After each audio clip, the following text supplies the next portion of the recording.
हाँ जी। Hello students, स्वागत है आप सभी का बंसल क्लासेस के इस ऑनलाइन प्लेटफॉर्म पर। चर्चा करने वाले आज भारत में क्या होती है महाभियोग की प्रक्रिया, किस प्रकार से महाभियोग लाया जाता है, राष्ट्रपति महोदय को हटाना हो तो क्या प्रोसीजर रहता है। हालांकि अभी तक हटाने जैसा कुछ भी नहीं है कि अपन हटाने के अभी प्रक्रिया चल रही हो, लेकिन अपने प्रक्रिया समझने के लिए अपन देखते हैं कि क्या क्या इसमें स्टेप रहेंगे, किस प्रकार से प्रक्रिया पूरी की जाएगी, कितने वोट चाहिए होंगे, उन सब के बारे में चर्चा करेंगे। आइए शुरू करते हैं अपने। सबसे पहले पढ़ते हैं संवैधानिक प्रावधान कि राष्ट्रपति के बारे में संवैधानिक प्रावधान क्या क्या है। देख लेते हैं एक बार जरा क्या कि महाभियोग की प्रक्रिया है क्या। महाभियोग की प्रक्रिया किसे कहा जाता है? राष्ट्रपति को हटाने के लिए जो प्रक्रिया यूज होती है उसे हम क्या कहते हैं? महाभियोग की प्रक्रिया कहते हैं। इसका उल्लेख जो है वो संविधान के अनुच्छेद नंबर 61 में किया गया है। किसमें किया गया है? अनुच्छेद नंबर 61 में इसका उल्लेख किया गया है। इसका स्रोत क्या है? हमने कहां से ली है ये प्रक्रिया? ये हमारे अमेरिकी संविधान से लिया गया कंसेप्ट है, अमेरिकी संविधान से हमने ग्रहण किया है। प्रकृति कैसी है? अर्ध न्यायिक है, क्वासी जुडिशियल इसकी प्रकृति है, क्वासी जुडिशियल इसकी प्रकृति है। ध्यान रखेंगे, अर्ध न्यायिक प्रक्रिया है। कारण क्या है? राष्ट्रपति को कब हटाया जाएगा? जब संविधान का अतिक्रमण हो, अर्थात राष्ट्रपति संविधान की बात ना माने, संविधान के प्रावधानों को ना माने। कैसे? स्पष्ट है क्या? कहीं स्पष्ट नहीं है, परिभाषित नहीं है। ये ध्यान रखिएगा कि संविधान में इसे जो है एक्सप्लेन जो है वो नहीं किया गया है, एक्सप्लेन नहीं है। फिर एग्जाम्पल है क्या कोई?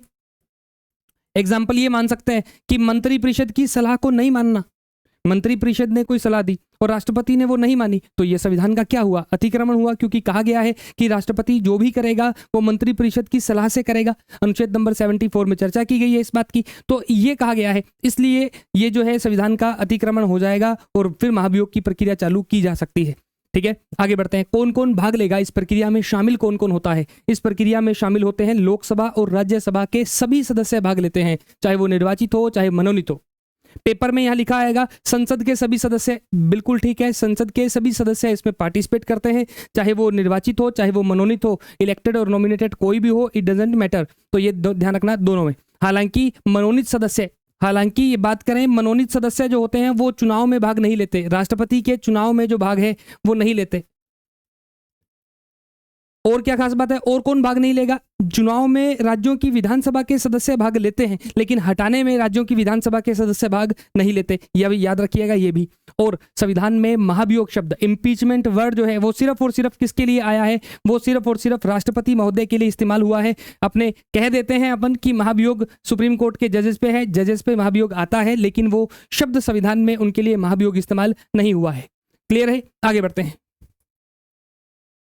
प्रक्रिया क्या रहेगी? देखिए जरा, प्रक्रिया क्या रहेगी? ये अपना रहेगा स्टेप नंबर 1, जिसमें फिर अपने ये होगा स्टेप नंबर 3, स्टेप नंबर 2, ये रहेगा स्टेप नंबर 3, और फिर अपना रहेगा स्टेप नंबर 4।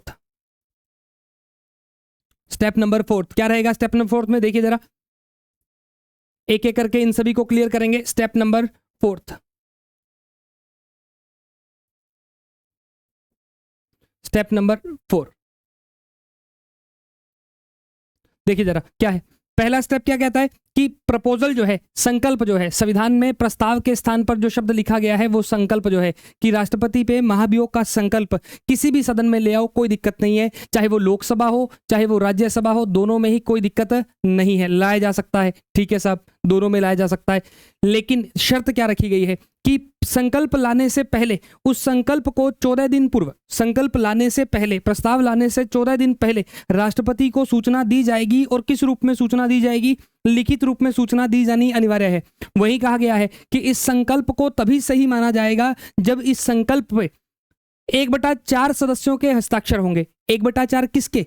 जिस हाउस में लेके आओगे उसके 1/4 सदस्यों के हस्ताक्षर होना अनिवार्य है। जब तक 1/4 सदस्यों के हस्ताक्षर नहीं हो जाते तब तक आप इस बिल को क्या कर सकते हो? नहीं ला सकते। तो 1/4 सदस्य अनिवार्य है, याद रखिएगा 1/4 कि लोकसभा और राज्यसभा किसी में भी लाओ तो इन सदनों की कुल संख्या का 1/4 सदस्यों के हस्ताक्षर होंगे, तभी ये बिल आगे बढ़ेगा। अगर एक भी वोट कम रह गया ये बिल आगे नहीं जाएगा, ये प्रपोजल आगे नहीं जाएगा। आगे बढ़ते हैं। ये फिर जिस सदन में लाया गया था उस सदन से ये बिल पहले पास होगा, और किस बहुमत से पास होगा? ध्यान देना, किस बहुमत से पास करने की बात की गई है? विशेष बहुमत नहीं है यहाँ पे। यहाँ पे 2/3 बहुमत है। 2/3 और विशेष बहुमत में अंतर होता है। विशेष बहुमत में अगर 2/3 मिल भी गया तो कम से कम वो 50% होना जरूरी है। ये पढ़ते हैं अपन, विशेष बहुमत का रूल क्या कहता है? विशेष बहुमत कहता है कि अपने जितने भी वोट डालने वाले लोग हैं उनका 2/3, लेकिन संसद की कुल सदस्य संख्या के 50% से कम नहीं होना चाहिए। ये विशेष बहुमत है। जो यहाँ विशेष बहुमत नहीं है, यहाँ 2/3 में 50% वाला रूल नहीं है। वहाँ 2/3 उपस्थित लोगों का 2/3 होता है, यहाँ संसद की कुल सदस्य संख्या का, सदन की कुल सदस्य संख्या का 2/3 होता है। तो 2/3 बहुमत से पास होगा। पास होने के बाद ये प्रपोजल आगे जाएगा दूसरे सदन में। दूसरा सदन पहले इसकी जांच करवाएगा कि क्या राष्ट्रपति को हटाए जाने के लिए जो बिल लाया गया है वो सही है या नहीं। कहीं विपक्ष ने फायदा उठाने के लिए, कहीं विपक्ष ने चर्चा में आने के लिए, या किसी और सदस्य ने अपना नाम ऊंचा करने के लिए, नाम बाजार में कहे ना कि नाम जो है वो राजनीतिक गलियारों में उठाने के लिए प्रक्रिया का यूज तो नहीं किया। तो चेक किया जाएगा कि राष्ट्रपति के जांच की जाएगी और राष्ट्रपति को इसमें मौका दिया जाएगा कि वो अपना पक्ष रख सके। अब राष्ट्रपति खुद चाहें तो खुद जा सकते हैं, मौका रख सकते हैं, और जबकि अगर चाहें तो किसी प्रतिनिधि के माध्यम से भी अपनी बात को रख सकते हैं। वो उनके पास विकल्प रहेंगे, जो उनको अच्छा लगे वो विकल्प चूज कर सकते हैं। जांच पूरी होने के बाद ये सदन से पारित होगा, और सदन से यहाँ भी कितना है, यहाँ भी दूसरे सदन से 2/3 का रूल लगेगा कि 2/3 बहुमत मिलना अनिवार्य है, और 2/3 वोटिंग से पास होगा। तब जाके जिस दिन ये बिल पास हो जाएगा उस दिन राष्ट्रपति अपने पद से हटे हुए माने जाएंगे। उस दिन ये अनाउंस हो जाएगा कि राष्ट्रपति अपने पद से हट गए हैं। ये पूरी प्रक्रिया होती है हटने की। अब सवाल है कि क्या भारत में अभी तक किसी राष्ट्रपति को हटाया गया है? भारत में अभी तक किसी भी राष्ट्रपति को हटाया नहीं गया है। मतलब कि अनुच्छेद 61 जो है वो आज तक एक बार भी इस्तेमाल नहीं हुआ है, उपयोग नहीं हुआ है। या मतलब सभी राष्ट्रपति शांतिपूर्वक तरीके से अपना कार्य करते हैं, संविधान की बात मानते हैं, संविधान के प्रावधानों के अंडर में रहते हुए काम करते हैं, और वर्तमान सरकार के साथ सामंजस्य रखते हुए काम करते आए हैं अभी तक। और मुझे उम्मीद है कि आगे भविष्य में भी इस आर्टिकल की कभी जरूरत पड़ने वाली नहीं है, क्योंकि देश के सबसे बड़े पद पर कोई महान व्यक्ति बैठे, या जो व्यक्ति बैठे उसकी सोच, उसके विचार, उसके स्वभाव जो है वो हमेशा बेहतरीन होगा, ऐसी उम्मीद करते हैं अपन सभी, और अपने लिए यही बेहतर होगा। तो ये थी अपनी प्रक्रिया कि राष्ट्रपति को किस प्रकार से हटाया जा सकता है। एक स्लाइड में आपके सामने पूरी प्रक्रिया नोट कर दी गई है। ये था अपना महाभियोग की प्रक्रिया।